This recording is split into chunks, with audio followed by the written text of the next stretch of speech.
In the name of the Father, and of the Son, and of the Holy Spirit. Christ is in our midst. I wanted to take a few moments this Sunday to speak a little bit about relics in our church. I know that we, last Sunday, celebrated the extraordinary liturgy and the reception of the relics on Saturday night. And I wanted to take a moment just to explain a little bit about how relics come to be and how they come to us. In the early church, the first relic that we have that is an extraordinary relic is that of the cross, which was hidden. And if you've read the life of St. Constantine and Helen, you know that St. Helen was the one who took her soldiers to find the cross. The cross was discarded with the many other crosses that were on the hill of the skull where Christ was crucified. And they were discarded there because the people who were the crucifiers did not understand the divinity of Christ, and therefore all those methods and those tools and instruments of death were just discarded. But as you recall, St. Helen took her soldiers, and you have to understand St. Constantine was not just contained to Constantinople, his city. He had power all over the place. So the Byzantine Empire, or the Roman Byzantine Empire, if you want to call it that, had a reach far beyond just the area that we would think he would be reigning of.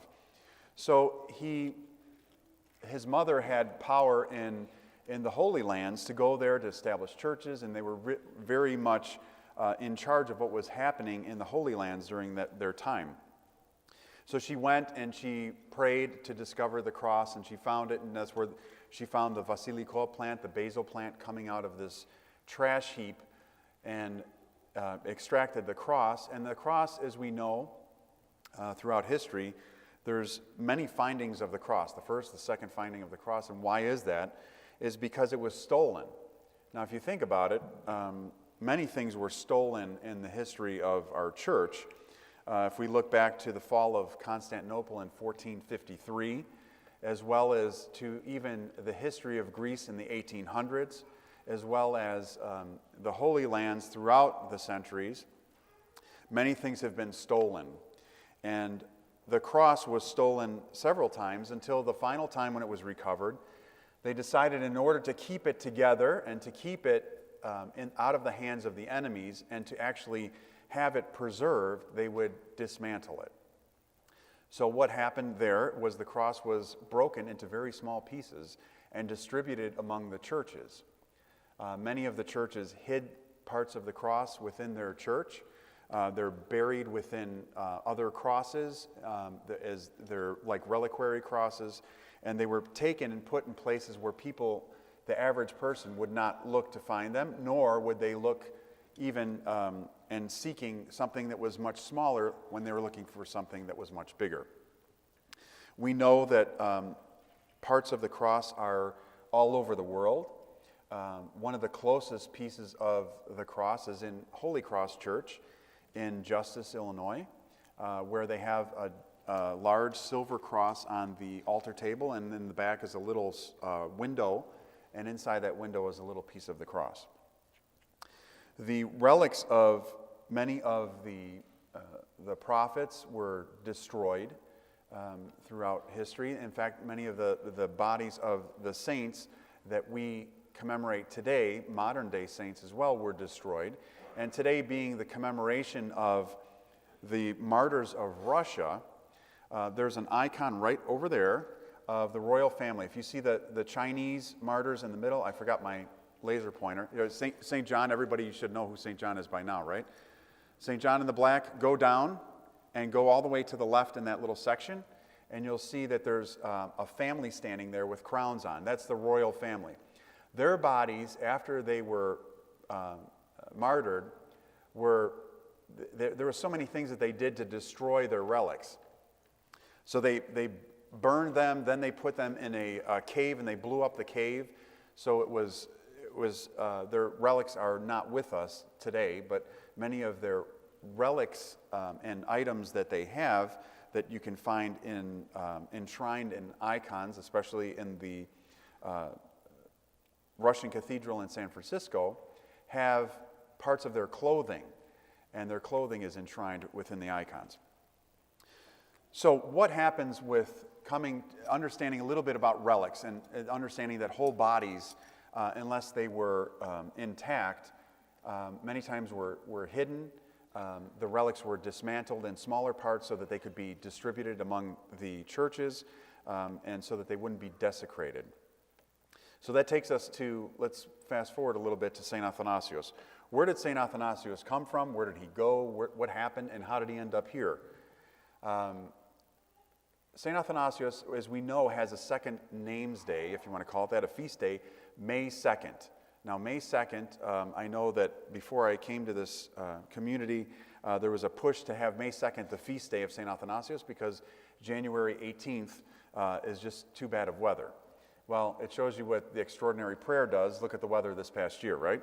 The weather is circumvented many times by the prayers of the church, and that is not only proven here and this past January, it was proven at the last Clergy Lady Conference where the two tornadoes split and went around the hotel where the clergy lady was.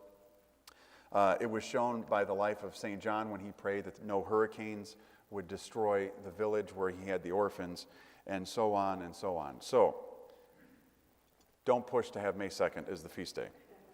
But May 2nd is actually the translation of the relics of St. Athanasios. Now, what does that mean? The relics, there's different coined terms, if you want to call it that explain about relics. The discovery of the relics or the uncovering of the relics. And then there's also the translation of the relics.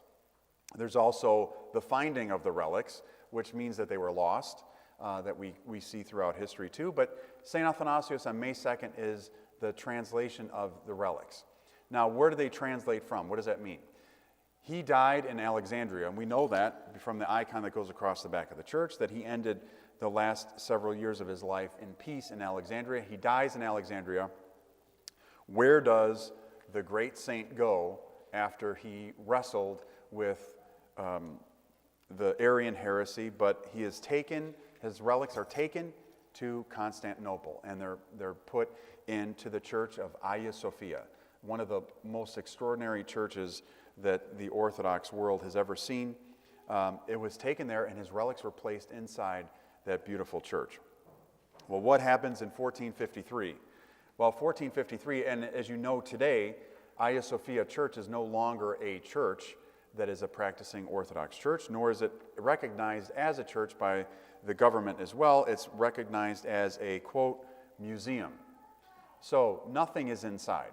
Now, if you've ever been to Turkey, as you go through Turkey, they have this like marketplace, and I remember going there and going through the marketplace, and you would go inside this. It was kind of like a flea market, as you would see like a county flea market or those types of things. You go in there, except it's not a flea market. There's no fleas to be found there. What's to be found is these extraordinary things that were stolen out of the churches. So as you go by, you go in a window and you pass the window, and they have like candles and these boxes that are made out of pearl and all these things. And then you'll see a cross, you'll see a chalice, you'll see a fan, you know, the round things that the altar boys carry. And you see that and you're like, how is this for sale in here? And I remember when we went, our tour guide from Turkey, from the Patriarchate, said, as much as you will see beautiful and extraordinary items in the market, do not buy them. And now I'm sitting there thinking, why can't we buy these things? I mean, it's a shame that they're in this area that is not in the church. And he said, you can buy them, but you will not get out of the country with them. And I remember when we went through customs leaving Turkey, they said, what did you buy in the market? Now, this was one of the customs agents. And we're all looking at each other like, I hope you didn't buy anything. Did you see that cross? And we're all looking at each other. There's 12 of us staring at each other. And the customs agent there in Turkey said, I'm going to open one bag, random. And if I find anything that resembles something that should not leave the country, you're all going to go to jail. That was our welcome. Yay. So we're all looking at each other, and we're looking around, and he's like, does anybody have anything? No, he opened one bag, and then we all left. But what happened was, in 1453, things were stolen. You can see that clearly in the understanding that we see and the video of the Pope just recently returning the relics of St. John Chrysostom and St. Gregory the theologian, whom we celebrate today, back to Constantinople. If you haven't seen it, you can go on the Patriarchate website, which is patriarchate.org, or you can go on goarch.org and you can watch the video of the return of the relics back to Constantinople or to Istanbul. So what happened to St. Athanasios? Well, there's a couple different, it's very kind of vague exactly what happened to him in Constantinople. But what we do know is the majority of his relics were taken to a church in Venice, Italy, and the church of St. Zacharias. Now, this is a picture, I know it's hard to see. This is a picture of the wall of where the church is. Now, I have a zoomed in shot. So this is the altar here, the altar table. And then here you see two reliquary cases. This is a zoomed up picture, which I hope will help you a little bit more. The top relic case here is like a gold sarcophagus, almost something similar to what you would see in Egyptian style, where it's the whole body in gold. And that has the relics of St. Zacharias in it, so the father of St. John the Baptist. And this is in his church. And below, the inscription right here says St. Athanasios. So the majority of his relics were taken to Venice, and they were enshrined in this church in Venice, Italy.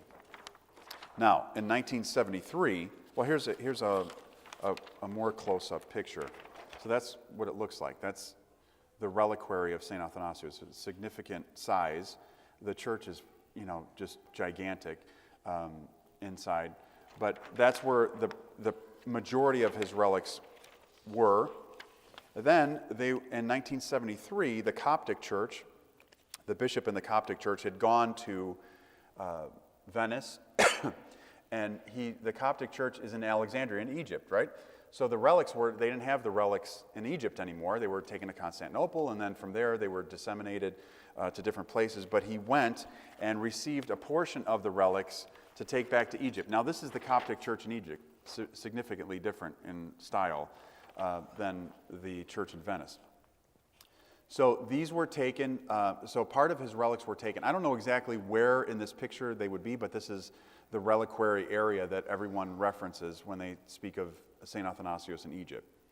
Now, from Egypt, some of the relics distribution prior to that had also found its way in different areas and had found its way into the Holy Lands. Now, the Holy Lands is a repository, as is Mount Athos, for many of the relics in the church. The Holy Lands is, if we trace now the relics from Egypt to Constantinople, and then the dissemination of some of the relics there, some were stolen, some were hidden, and then some made their way to the Holy Lands, and then from the Holy Lands, some of those relics were gifted to Cyprus, and then from Cyprus they were gifted here. So that gives you a little bit of an idea of the understanding of relics, and especially the relics of St. Athanasios, how they got here, where the travel was. Those are countries that some of us will never see in our lives.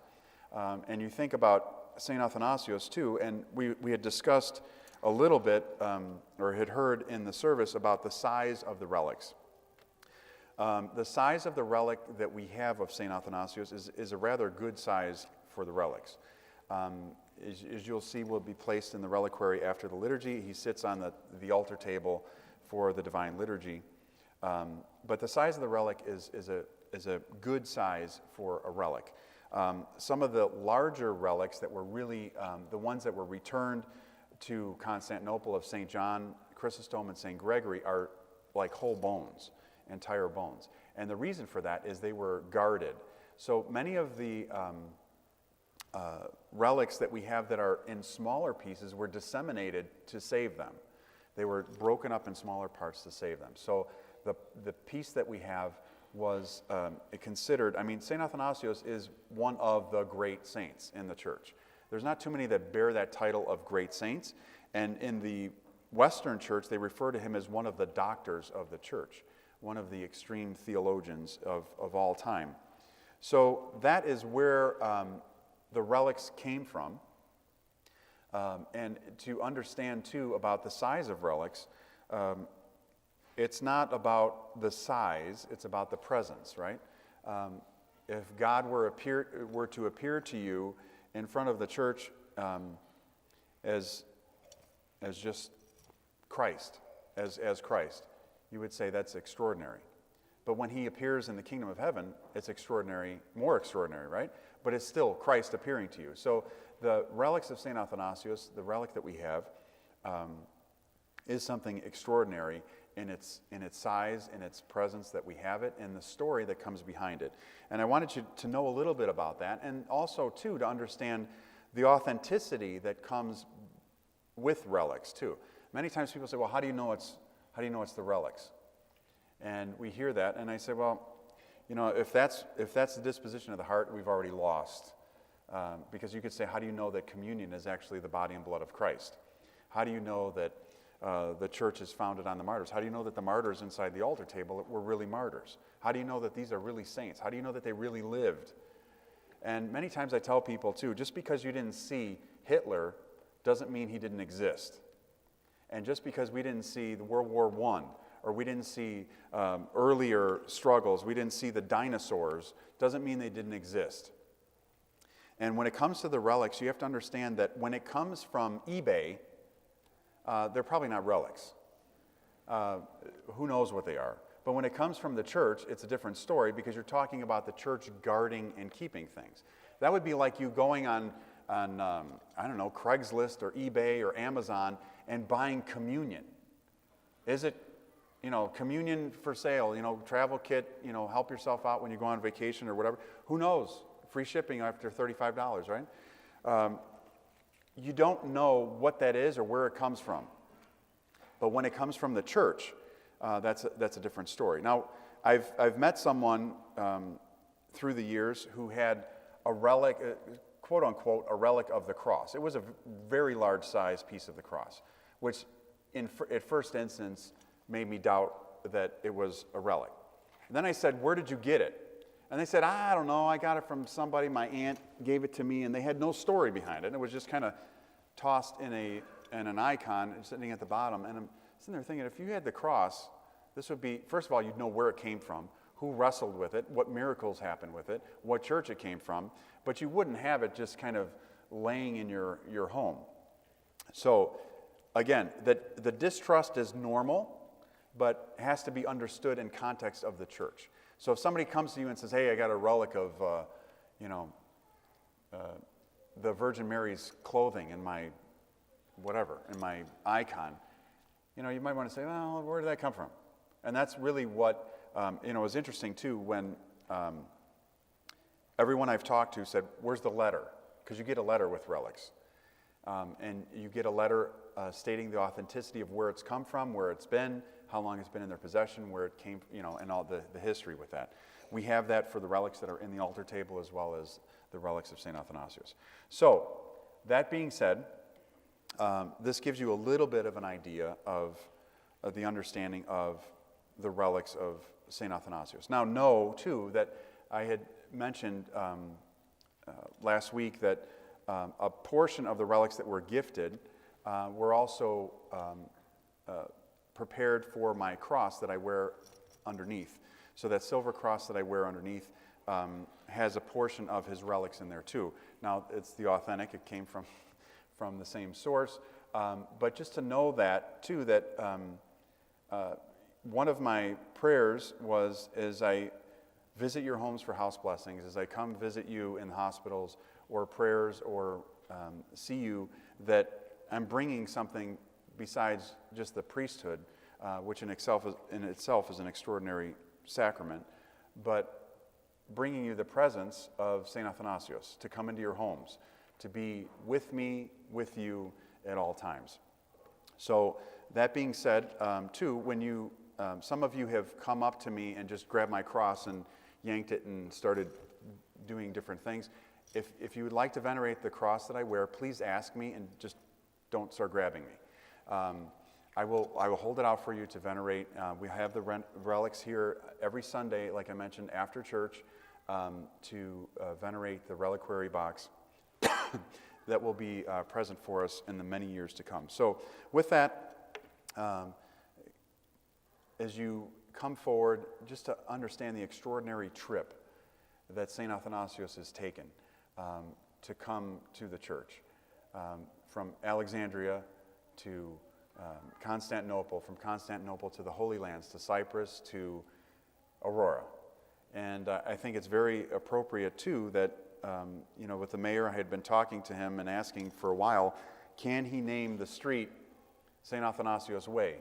And I think it's very fitting and very extraordinary, too, that the way St. Athanasios came to the parish, too, in relic form, as well as denoting that for all who pass by to know that this is the way to St. Athanasios. There's not too many churches throughout the world that have relics of St. Athanasios. So we are extraordinarily blessed, and I pray that through his prayers and his presence and his love that we continue to grow and to support this beautiful community that bears his name and also bears his relics. Amen.